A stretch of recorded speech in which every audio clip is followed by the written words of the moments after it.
Morning friends. तो आज हम बात करने वाले हैं उस रियलिटी की जो कि टीचर स्कूल में जाते हैं टीच के लिए, वो भी प्राइवेट स्कूल। प्राइवेट स्कूल में जब टीच के लिए जाते हैं तो उनके साथ क्या क्या गड़बड़ियाँ होती है, आज हम उस सच को जानेंगे। ये बात तो आज तक किसी ने बताया नहीं है और न ही कोई बताना चाहता है, बट मैं आज उस चीज को बताने वाला हूँ। जैसे आपने सीबीएसई स्कूल के लिए अप्लाई किया, वहां आपने गए, डेमो क्लास दिए, डेमो क्लास देकर गए अंदर।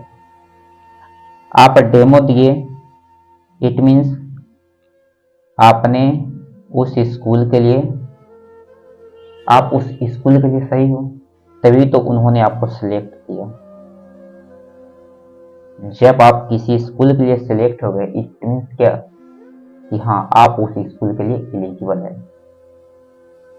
एलिजिबल तो हो जाते हैं, बट आप एक चीज ध्यान नहीं देते हो, वहां का टर्म एंड कंडीशन होता है। टर्म एंड कंडीशन किसी भी स्कूल या किसी भी इंस्टीट्यूट कहीं भी जाइए, सभी का एक टर्म एंड कंडीशन होता है। उस टर्म एंड कंडीशन को फॉलो करना पड़ता है। बट आपने तो ज्वाइन कर लिया, वहां एलिजिबल हो गए आप टीच के लिए, ज्वाइन भी कर लिया, बट इस टर्म एंड कंडीशन को हम नहीं जान पाते और नहीं पूछते हैं कि क्या टर्म एंड कंडीशन। सबसे फर्स्ट आपको टर्म एंड कंडीशन जानना चाहिए उस जगह की जहां भी आप जा रहे हो, या जिस स्कूल में जाओ, जिस इंस्टीट्यूट में जाओ, जिस कंपनी में भी जाओ। तो सबसे पहले तो आपको टर्म एंड कंडीशन मालूम होना चाहिए उस संस्थान का, उस कंपनी का। तो आप हम मेनली स्कूल टीचर के बारे में बात कर रहे हैं, उनके साथ क्या होती है और वो क्यों छोड़ देते हैं बहुत ज्यादा स्कूल। बहुत सारा रीजन हो सकता है, बट उसमें से एक रीजन ये भी है। तो टर्म एंड कंडीशन मालूम होना चाहिए। आप तो ज्वाइन कर लेते हो, लेकिन टर्म एंड कंडीशन को नहीं जान पाते। और जब आपका समय आता है, जब आपका समय टाइम आता है कुछ वर्क का, इट मीन्स जैसे पर्सनली वर्क आ गया या कुछ ऐसा काम आ गया जिससे हमको जाना पड़ सकता है कुछ दिनों के लिए। जब आप कुछ दिनों के लिए जाओ तो स्कूल को तो प्रॉब्लम होगी, स्कूल इंस्टीट्यूट को तो प्रॉब्लम होगी, क्योंकि आपके जगह पे वहां कौन टीच करेगा, खाली रहेगा, वो जगह खाली रहेगा, स्टूडेंट बोरिंग होंगे, स्टूडेंट को भी फील होगा कि हम नहीं पढ़ पा रहे हैं उस सब्जेक्ट को। तो उस स्थिति में 1 या 2 दिन तो मैनेज हो सकता है, 2 से 3 दिन मैनेज हो सकता है, बट आप 1 वीक के अप्रोक्स या उससे ज्यादा लेते हो तो इंस्टीट्यूट स्कूल भी आपको टर्मिनेट कर देती है, वो आपके जगह पर किसी दूसरे टीचर को हायर कर देती है।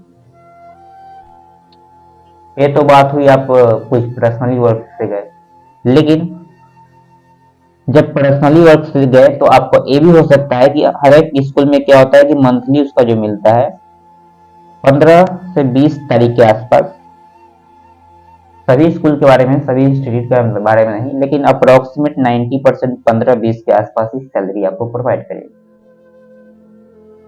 तो अगर आप कोई सैलरी पे, मान लीजिए आप 15-20 को सैलरी लेकर चले गए, ठीक है, नहीं लिए, 2 कंडीशन है, या तो आपको पिछले मंथ का सैलरी मिल गया होगा, या तो पिछले मंथ का भी सैलरी नहीं मिला होगा।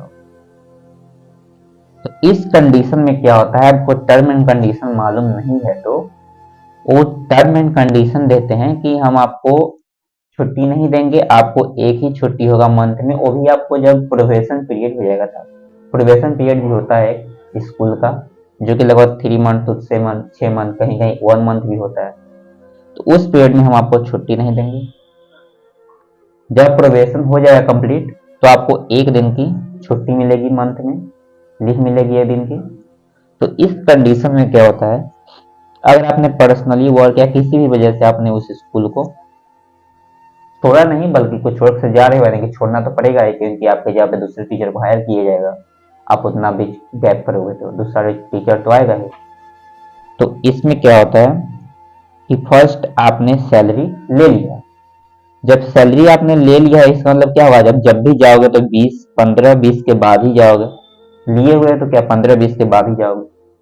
तो इसमें 20 दिन का जो सैलरी है वो बच जाएगा स्कूल के पास आपका। मिलेगा या नहीं हम बताते हैं आगे, बट समझिए अभी कि 20 दिन का सैलरी आपको स्कूल के पास बचेगा। अगर आपने वो सैलरी भी नहीं लिया, यानी कि 15, 10 और 15 के बीच में आप गया, सैलरी मिलने वाली होगी उससे पहले आपको, तो इस कंडीशन में आपको क्या होगा, 1 मंथ प्लस 10 to 15 डेज, इतना दिन का सैलरी स्कूल के पास है, इंस्टीट्यूट के पास, जो कि आपको फिर आप जब सैलरी लेने जाओगे, ये सिर्फ कुछ ही उसी स्कूल के लिए जो ऐसा करते हैं, सभी स्कूल नहीं है, सभी स्कूल इंस्टीट्यूट कोई भी चीज हो, सब बहुत सही भी होते हैं, बहुत ही सही तो सब होते हैं, बट कुछ है जो इस तरीके से करते हैं। तो इस कंडीशन में आपका क्या होगा, इस कंडीशन में आपके यहाँ 20 डेज का सैलरी, यहाँ पे लगभग 1.5 मतलब 1.5 मंथ का सैलरी रह जाएगा स्कूल के पास। अब यहाँ क्या होगा कि आपका सैलरी को होल्ड किया जाएगा, होल्ड किया जाएगा, सैलरी होल्ड हो गया। होल्ड होने से क्या हुआ कि आपका सैलरी कब मिलेगा, आप जाते रहोगे, आप बोलते रहोगे, बट आपको मिलेगा नहीं। वो लोग बोलेंगे आपको कि आपका सैलरी होल्ड है, आप एकाएक स्कूल को छोड़ दिया, जिससे हमें बहुत सारी प्रॉब्लम हुई शिक्षक को ढूंढने में। जबकि बहुत जगह ऐसा होता है कि जब भी कोई टीचर, पहले एक टर्म एंड कंडीशन होता है कि कोई भी टीचर स्कूल अगर लीव करना चाहता है, छोड़ना चाहता है, तो उसको एक नोटिस पीरियड में रहना पड़ेगा, नोटिस पीरियड में रहना पड़ेगा। अगर आप इसको फॉलो करते हैं तो नियम, टर्म एंड कंडीशन फॉलो किए, बट क्या होता है कि आप इस टर्म एंड कंडीशन को फॉलो करने के बाद भी आपको सिर्फ यही बोला जाएगा कि आपका सैलरी को होल्ड कर लिया गया है, क्योंकि आपने बीच में ही हमारे स्कूल को लीव कर दिया, जिससे हमें प्रॉब्लम हुई, बच्चों को प्रॉब्लम हुई। मानते हैं टीचर बदलने से स्टूडेंट को बहुत प्रॉब्लम होती है, बट टीचर बदलते क्या हैं, टीचर क्यों बदलते हैं हमेशा, उस स्कूल से दूसरे स्कूल में क्यों जाना चाहते हैं, प्रीवियस स्कूल से दूसरे स्कूल में क्यों जाना चाहते हैं, कुछ तो रीजन होगा उस जगह का, खैर ये रीजन छोड़िए। बट जो सैलरी की बात है आपका होल्ड कर लिया जाए। आप नोटिस पीरियड दो या ना दो, लगभग नोटिस पीरियड देकर ही आते हैं, फिर भी उनका सैलरी आ जाता है।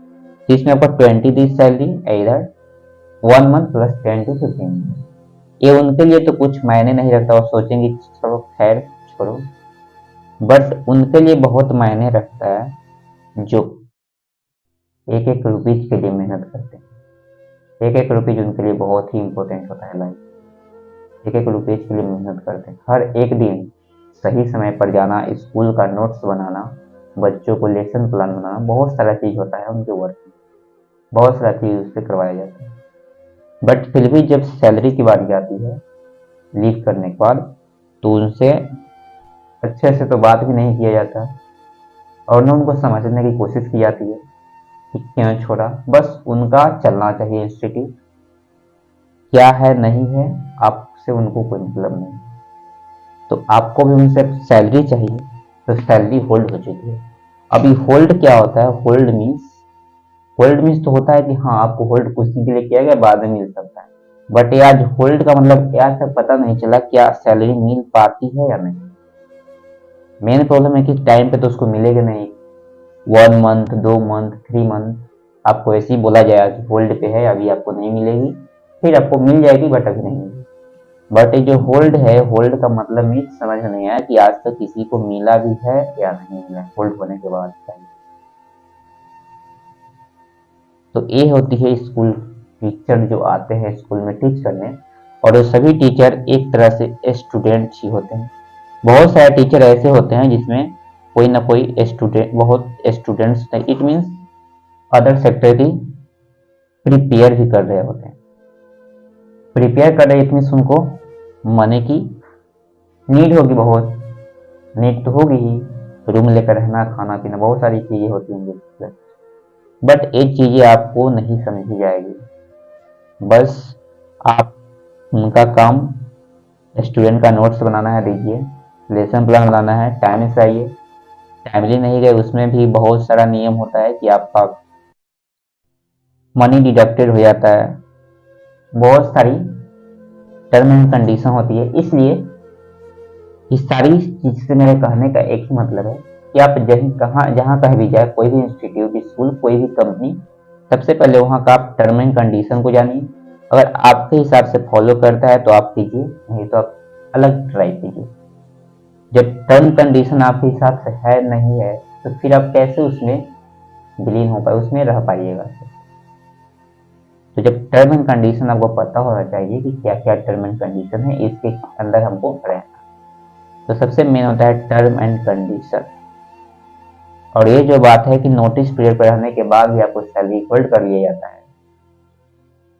ये पता नहीं कब होगा, लेकिन जो भी लोग देख रहे हैं, जो भी टीचर, जो भी इंस्टीट्यूट, शायद वो समझे इस चीज को कि जब आपने नोटिस पीरियड पे रखा है और उनके जगह अदर टीचर को हायर कर लिया है, तो इट मीन्स उनका सैलरी दे दे, उनका सैलरी दे देनी चाहिए। अगर आपका नोटिस पीरियड नहीं देते हैं तब आप होल्ड कर सकते हैं, क्योंकि आपका टर्म एंड कंडीशन है। अगर नोटिस पीरियड नहीं दे रहे हैं तो आप होल्ड कर सकते हैं, उसमें भी आपको देना ही है, बट होल्ड कर सकते हो वहाँ पर, क्योंकि उस बंदा ने मेहनत की है, बच्चों को पढ़ाया है, टाइम टू टाइम गया है, दिन भर दिया है वहाँ पे 7 से 8 घंटा। उसका कुछ रीजन हुआ तभी छोड़ता है, लीव कर रहा है इसलिए। तो इस कंडीशन में सैलरी देनी चाहिए। अगर नोटिस पीरियड नहीं दे रहा है तो उसका होल्ड कीजिए कुछ दिन, उसको तब पता चलेगा कि हाँ नोटिस पीरियड में रहना पड़ेगा हमको, कहीं भी जाएंगे तो। बट इसको भी सैलरी देना चाहिए। और जो नोटिस पीरियड में रह रहे हैं उसको एट ए टाइम सैलरी देनी चाहिए। अगर एट ए टाइम नहीं है तो 1 2 दिन 3 दिन 4 दिन आप बाद दे सकते। बट ये जो 1 मंथ 2 मंथ 3 मंथ 4 मंथ कर करके घुमाना बोलना कि आपका होल्ड कर लिया है, आप बीच में छोड़कर चले गए जिससे हमें प्रॉब्लम हुई है, तो ये तो कोई बात नहीं, क्योंकि आपने उनके जगह पर टीचर को हायर कर लिया। मानते हैं कि स्टूडेंट को प्रॉब्लम है, कि स्टूडेंट समझेंगे चेंज हो रहा है, बट चेंज क्यों हो रहा है इसका भी तो कुछ रीजन होगा। तो बस लास्ट में यही कहना है कि आप जहाँ कहीं भी जाए, टर्म एंड कंडीशन को जानिए, उसके बाद जाइए। और इस चीज को जो इंस्टीट्यूट चलाते हैं, जो स्कूल चलाते हैं, उनको इस चीज सुधार करनी चाहिए कि अगर कोई नोटिस पीरियड में रह रहा है तो उसका पैसा दे देना चाहिए, क्योंकि लगभग ऐसे होते हैं जो अदर कैरियर के अपॉर्चुनिटी से समझते हैं, न कि टीचिंग में ही। ऐसे कुछ ही होते हैं जो टीचिंग के लिए जाते हैं, बट बहुत सारा होता है जो बीएड इसलिए करते हैं, कर लेते हैं कि हम प्राइवेट स्कूल में पढ़ा सके, पार्ट टाइम टीचिंग कर सके और खुद से अपना अदर वर्क कर सके, मीन्स तैयारी कर सके अदर चीज का, सेक्टर का। अब सभी की एक उम्मीद होती है कि हम नेक्स्ट लेवल पे जाए। तो बस ये सारी बात है।